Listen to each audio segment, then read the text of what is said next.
Hello everyone, welcome to Nitya classes. मैं हूं ओम जी और आज हम स्टार्ट करने वाले हैं क्लास 10th के ज्योग्राफी सब्जेक्ट का चैप्टर 1 रिसोर्स एंड डेवलपमेंट। तो जिन लोगों ने अभी तक मेरे इस वीडियो को या इससे पहले इस चैनल को सब्सक्राइब नहीं किया है तो please subscribe and like share, जिससे कि हम आपको बोर्ड एग्ज़ाम से रिलेटेड मैटर्स को अवेलेबल करा सकें और कंटिन्यू रह सके आपका स्टडी। तो हम स्टार्ट करते हैं। सबसे पहले समझते हैं क्या होता है resource. Resource everything available in our environment which can be use to satisfy our needs and technologically available हो, एक्सेसिबल होना चाहिए, इकोनॉमिकली फिजिबल होना चाहिए, नेक्स्ट कल्चरली एक्सेप्टेबल होना चाहिए। इन 3 वर्ड्स में हमें रिसोर्स का रियल मीनिंग समझ में आएगा। जैसे कि जो चीज़ टेक्नोलॉजिकली एक्सेसिबल होगी, जिसे हम लोग अपनी टेक्नोलॉजी का यूज़ करके उसे एक्सेस कर पा रहे हैं, उसी को हम लोग रिसोर्स में कैसे काउंट कर सकते हैं या उसे कन्वर्ट कर सकते हैं। इकोनॉमिकली फिजिबल, जिसे हम लोग इकोनॉमिकली देख समझ सकते हैं, बिजनेस में यूज़ कर सकते हैं, डेवलपमेंट में यूज़ कर सकते हैं, वही आपका काउंट किया जाएगा। नेक्स्ट है कल्चरली एक्सेप्टेबल। जो रिसोर्स हमारे कल्चर में एक्सेप्टेबल है वही हम रिसोर्स काउंट कर सकते हैं। इससे सीधा सीधा मीनिंग है, 3 वर्ड्स इम्पॉर्टेंट हैं किसी भी चीज़ को रिसोर्स कहने के लिए। पहले तो हमारे पास में टेक्नोलॉजी होनी चाहिए जिससे कि हम वहाँ तक एक्सेस कर पाएँ।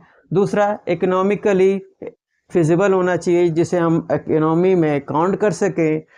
नेक्स्ट है कल्चरली एक्सेप्टेबल। हमारा कल्चर उस थिंग्स को एक रिसोर्स मानता हो।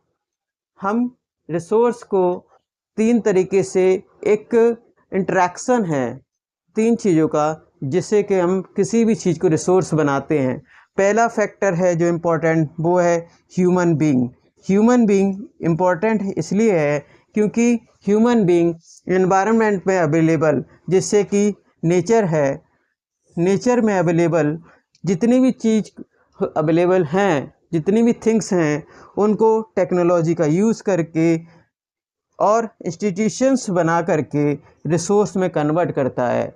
तो इससे भी हमें एक चीज़ समझ में आती है कि ह्यूमन बीइंग ही एक ऐसा इम्पॉर्टेंट फैक्टर है जो कि ट्रांसफॉर्म करता है मटेरियल को जो अवेलेबल है हमारे एनवायरनमेंट में, किसमें, रिसोर्स में, और जिसे हम लोग आज यूज़ कर पाते हैं। रिसोर्स का मीनिंग बहुत सारे लोग जो समझ बैठते हैं कि जो हमारी नीड्स को सेटिस्फाई कर रहा है सिर्फ वही रिसोर्स है। हर चीज़ को रिसोर्स नहीं मान सकते हैं। हमें हमारे पास में टेक्नोलॉजी होनी चाहिए और उन टेक्नोलॉजी का यूज़ करने के लिए हम एक इंस्टीट्यूशंस के फॉर्म में काम कर रहे हों, तब वो रिसोर्स बन सकता है। और उसमें इम्पोर्टेंट फैक्टर होता है ह्यूमन, क्योंकि ह्यूमन ही हर एक चीज़ को रिसोर्स में ट्रांसफॉर्म करता है।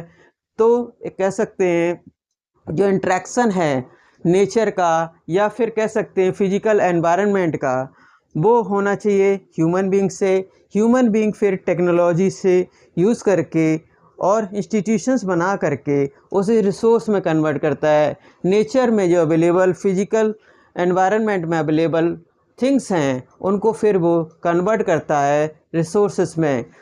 अब हम समझते हैं क्लासिफिकेशन ऑफ रिसोर्सेस। रिसोर्सेस को क्लासीफाई करने के लिए हमें समझना होगा कि सबसे पहले on the basis of origin, इसका ऑरिजिन कहाँ से हुआ है। ऑरिजिन की बात की जाए कि क्या वो बायोटिक है या फिर अबायोटिक है।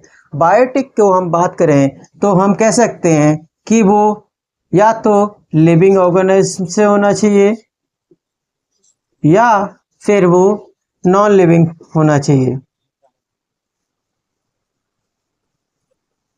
जो भी रिसोर्सेस हमें लिविंग ऑर्गेनिज्म से मिल रहे हैं उन्हें हम लोग बायोटिक रिसोर्सेस कह सकते हैं, और जो रिसोर्सेस हमें नॉन लिविंग थिंग्स से मिल रहे हैं उन्हें अबायोटिक कहते हैं। लिविंग थिंग्स में प्लांट और एनिमल्स दोनों काउंट किए जाएंगे। वहीं पर अबायोटिक जो कि नॉन लिविंग थिंग्स में, इनमें उन मटेरियल्स को लेंगे जिनमें कोई भी लाइफ नहीं होती है, या फिर कह सकते हैं जो मटेरियल नॉन लिविंग थिंग्स हैं उन्हें हम लोग अबायोटिक में काउंट कर सकते हैं, लेकिन वो रिसोर्स में काउंट होना चाहिए। नेक्स्ट है on the basis of adjustability, कि वो कितने समय में, कितने टाइम में एडजस्ट हो जाएगा, ख़त्म हो जाएगा, उसके बेसिस पर कर सकते हैं। तो कुछ रिसोर्सेज रिन्यूएबल होते हैं, कुछ रिसोर्सेज नॉन रिन्यूएबल होते हैं।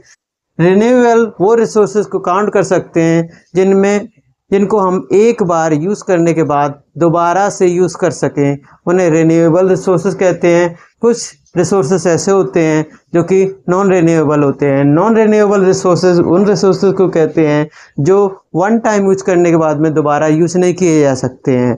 रिन्यूएबल रिसोर्सेज में हम लोग सोलर एनर्जी को काउंट करेंगे, वहीं पर नॉन रिन्यूएबल रिसोर्सेज में पेट्रोलियम को काउंट करेंगे। On the basis of ownership, इसमें ऑनरशिप किसकी है इसकी बेस पर भी हम लोग इसको क्लासीफाई करते हैं। तो सबसे पहला आता है इंडिविजुअल। इंडिविजुअल प्राइवेट प्रॉपर्टी या प्राइवेट ऑनरशिप को कहते हैं किसी एक सिंगल पर्सन की।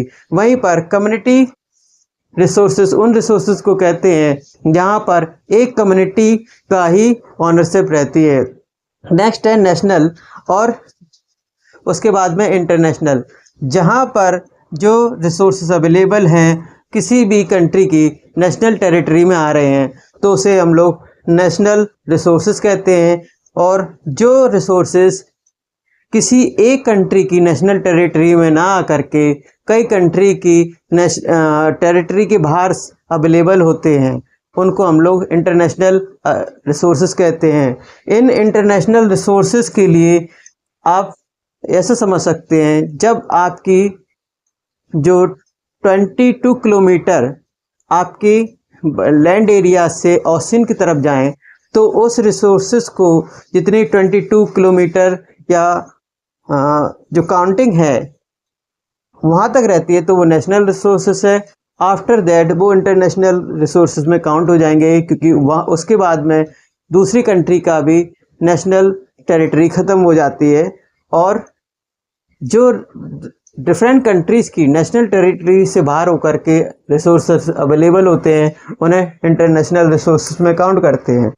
On the basis of status of development, ये एक ऐसा फैक्टर है जहां पर हम कह सकते हैं कि रिसोर्सेज का डेवलपमेंट कितना हो पाया है, उसकी बेसिस पर भी हम लोग क्लासीफाई कर सकते हैं।